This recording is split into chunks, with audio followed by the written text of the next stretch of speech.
Hi, Rahul. Thank you Hi, how are for your you? time. Yeah, it was. I understand it can be difficult connecting on the Friday afternoon. Yeah. Yeah, no worries, no worries. Actually, Mr. Anurag, just 10 days before the exam, I Mm-hmm. wrote an email to top 1% seeking guidance on my strategy. Yeah. I think I got an email from you only, so it was Okay. very Okay. helpful. Okay. That's Thank, that's thank nice you to so much. hear for the first time. Yeah, definitely. I mean, congratulations. First of all, congratulations on a very Thank you so brilliant much. 695 scores. I mean, it's a very good score for any of these schools. So I can see it's 97, 76, and 96 percentile. And do you remember anything specifically how many questions were wrong, specifically in the verbal section? The verbal section, I gave the verbal section first, then the quant, and then the data insights section. Okay. Yeah, verbal was kind of my weaker area. I couldn't score very good in that area, as you can see. Mm-hmm. In the quantitative section, there are 21 questions, as you know. So the first 20 questions were right. I got a mistake in the very last question, and as soon as I reached home, I knew that I had messed up. So I could have gotten 100 percentile there, but it is what it is. So yeah. No, no, it's a brilliant score for any of these schools. You can obviously work on different aspects of your profile otherwise, but for the GMAT part, you will not have a problem with. So yeah, we can just start with just telling me how about for the first time. You can just tell me how about you. Could you little bit about yourself and what led you to start the GMAT journey and how you came to know about this top 1%. Just your Sure, sure. journey entirely on a So, story. I am running my family business and Mm-hmm. I want to do an MBA to hone my skills to expand my business.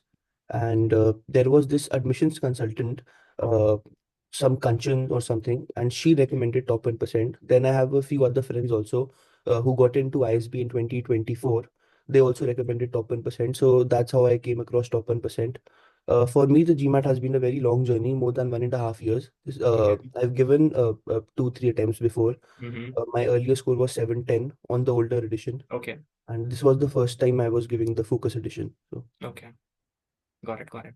I mean, I completely resonate with your part because my journey was something similar to yours. I had almost a more than a year journey, and my also previous score was 700. So I completely understand your aspect. your the most recent score was 735, right? Yes, yes, yes. Yeah. So how did you start your preparation? And can you tell us a little bit about how the top course helped you, and what were the weaker areas initially that you felt struggling a little bit? And anything specifically from the top course that you felt helped you improve in that particular aspect? Sure. So, for me, a quant was a stronger area, verbal was a weaker area. Mm-hmm. And when it comes to data insights, initially I was struggling in data insights. What I recognized for me personally, the key to ace the data insight section is to read the question very carefully. Yes. I think if you can read it properly and understand it properly and think about it logically, you can get a good score on the data insight section. Of course, on the mock portal, there are a lot of good data insights questions that help you to prep for the examination.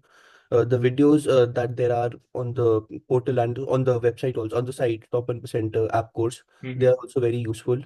Regarding the verbal, of course, Octave comes in very handy, especially for the RC. For me, RC was only the mainly weak area. Mm-hmm. I Okay. would fare pretty well on the CR. Okay. When it comes to quant, I think the 700 to 800 level PDF, it has like 1000 odd questions. Okay. If anyone goes through all those questions, uh, I don't think they need to go through any other source, and they are pretty much well and good for the quant section. Yeah. I feel with quant it's more about the volume, just get the Yes, confidence. yes, But concepts you can get over with even if the half of the material that has been given. that's right. Yeah. And anything specifically that you were able to get support on? I mean, did you attend the strategy calls or Yes, I did attend the strategy calls. and So I think one of the strategy calls was with Mr. Aman, okay. if I recall correctly. And then, of course, wrote you an email, and Mhm. your guidance was also very useful. Okay, okay. I hope the other faculty members also, I mean, Yes, yes, were absolutely. you using the Dart portal frequently or Yeah, the portal I was using very the frequently. Dart the Dart email query? Yeah, the doubt team. Yeah, I'm actually a little guilty because I used to write somewhere between 4 to 6 emails every day. Yeah, but the answers were very prompt Mhm. within 2 to 3 hours. They say that we'll get back to you within 24 hours, but they really write to you within the next 2 3 hours only. So that's very helpful. Okay, got it, got it. And can you just give a general idea about, because a lot of people complain that they have their own jobs and how this it really becomes difficult to manage the entire thing. So you can give a general idea about how was your study schedule and how are you managing it about it. And it was it was a smooth experience, or there was multiple hiccups because of job or different life experiences, because it can be a difficult enough journey Yeah. navigating your prep, Mm. especially with work sometimes. So yeah. So actually, yeah, my working days are from Monday to Saturday, but Hmm. because I'm in a family business, Okay. I took the Saturday off as well. So it was Okay. Monday to Friday, Okay. and I leave at around 9:30, Hmm. and I reach back home at 8 to 9, something like that. And so on these working days, at night, I used to give about 1 or 2 hours. Okay. And on Saturdays and Sundays, I used to give about 6 to 7 hours Okay. for the preparation. And I was prepping for like yeah, earlier, actually, my plan was to give the exam in August. And I had taken out like 3 or 4 months for the examination. But I got into an accident. And so, yeah, I was in the hospital for a month. So I had to like give the exam within a month. Like I had fully recovered by November, so I had only 1 month to give the exam or to prep again because the dates were also there, and I had to apply for the universities, and round two was going. So yeah, it was a little bit of a problematic situation then, but I was able to manage. That's brilliant, because it's really commendable, because your back was back when you start performing well, when your back is against the wall. That's the really good thing, and it's really going to help you. This mindset is really going to help you in your Thank you so much. PhD journey also. And can you just give a little, because this is a very good part that you're telling. So is it? Can you just share what exactly was the motivation that just made you kept going on, making sure that this, and just giving that idea that this is something that I need to get done with no matter what? Because I understand, because 1.5 year journey, you must have something really substantial in your head that really motivated yourself, that I need to get this done. It can not, if it's something very intrinsic, it will not continue for more than 6 months. Yes. So So first of all, I think having a 710 score really gave me a boost that I can get a better score. yeah. And then I really wanted to go to a good university. Hmm. And for a good university, and seeing my profile, I don't have a very stellar profile or out of the box profile. So I needed a GMAT, a very good GMAT score in the 97th or 98th percentile to compete with the other kids or the other students who have gone to a BCG or Bain or something like that. So it was very important for me to have a good score, and I think ever since I was a child, academics has been something that I have always been very keen about. It has always been a strong point. So it was like a kind of motivation to me that in the academics part, at least, I have to shine bright.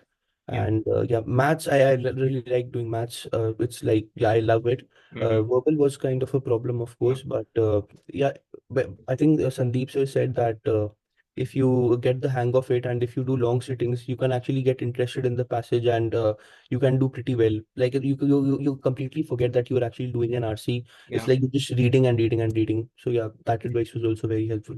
Yeah. I think long studies really help in terms of just getting the hang of it. You just start seeing a lot of pattern in terms of what these questions are. These questions are very similar and they are not really scientific. You start seeing a little bit of pattern. Yeah. Absolutely. Yeah.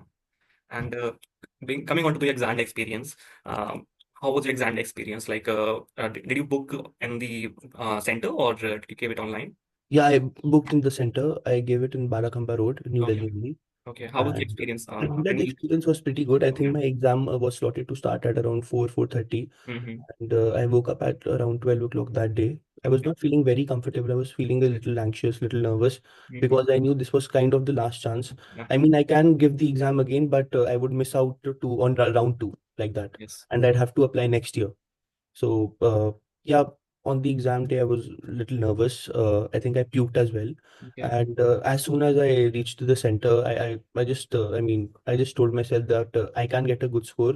There is only one person that can prevent me from getting a score, and that is myself only. Yeah. So let's not come in our own way. And we know what's going to come, and we are well prepared. So just give a good exam. That's it. That's brilliant. That's brilliant. Yeah. I mean, in those kind of situations, you start seeing what's the worst that can happen. If you already have a 710, you have this level of clarity that nothing can be worse. I already have a decent score. I have a decent way to go forward in my career and Exactly. life. So you get the level of clarity. Yeah. Yeah. That's nice. And any specifically do's and don'ts that you would want to share with the students that are preparing or thinking about going down this GMAT and MBA journey? So from your own experience, because you must, because in this level of time span, you probably must have tried and tested different number of things. So you Yeah. can be a perfect candidate to give this perspective.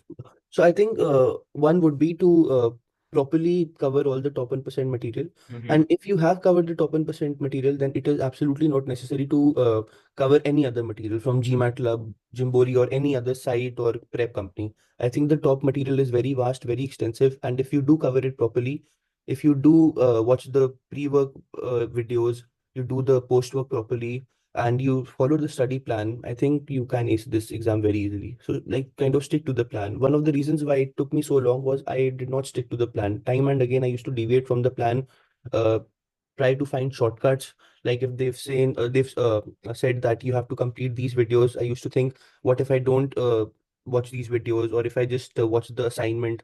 And I think that was what hindered my journey. So if you just follow the plan, I think you can really ace this exam. Okay, understood. Okay. And anything don'ts that you would the same thing? Anything that you felt that you were probably doing it wrong, and then you later on realized that you should not be doing it, and something else that it helped you apart from the particular structure that we have provided. Did you also extensively use the portal that you would suggest? Yeah, I think one of the don'ts would be that there is not a need to practice on the mock portal or give the mock exams if the concept is not clear. Like there is an urge in every student Yeah. that you've not done the entire concept and you just want to see how many marks can you get.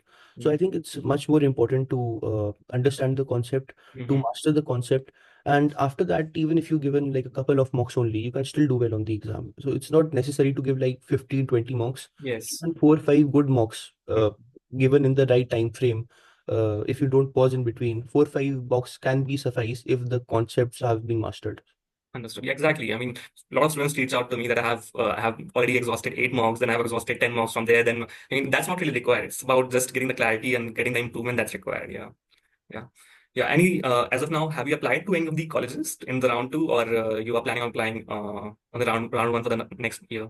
So I applied to Nanyang, Mm-hmm. ISB, NUS, and Cambridge. These are few universities I've applied to. Okay. Okay. In the round two itself.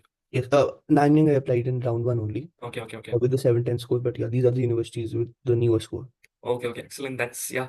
Let's hope for the good results. Yeah. Thank you so much, Please Mr. keep Noor. us posted regarding whatever comes up, and we'll look forward to it. You already, I think I have already sent you a request on LinkedIn. Let's Yes, yes, keep in touch and let's see. absolutely. Yeah, I'm working with Mr. Autry only. So Okay, okay. Yeah, of course. Then we'll definitely come to know about your journey. But yeah, yeah, the things start getting busy very fast. So it'll be yes, really, once you're connected on LinkedIn, I'll have a hang of whatever is going on in journey. So absolutely, yeah. absolutely. Okay. Once again, very much congratulations on your brilliant score. Thank you. And you too got a 735 score, much better than 695. So It's part and parcel of whatever you get at the end of the MBA journey to once you get into the school doesn't really matter. So it's you have X96, 95, and that's more than sufficient to get in any other schools. hopefully. Yeah, exactly. From the GMAT part, it will not be a hindrance for you. So congrats on the big congrats Thank on you so that much. part. Yeah. Thank you so And much. yeah, and all the best for the application journey. Thank you so much, Mr. Noor. And yeah, okay. Okay, have a good day. Yeah, you Bye. too. Bye bye. Thank you. Bye. Bye.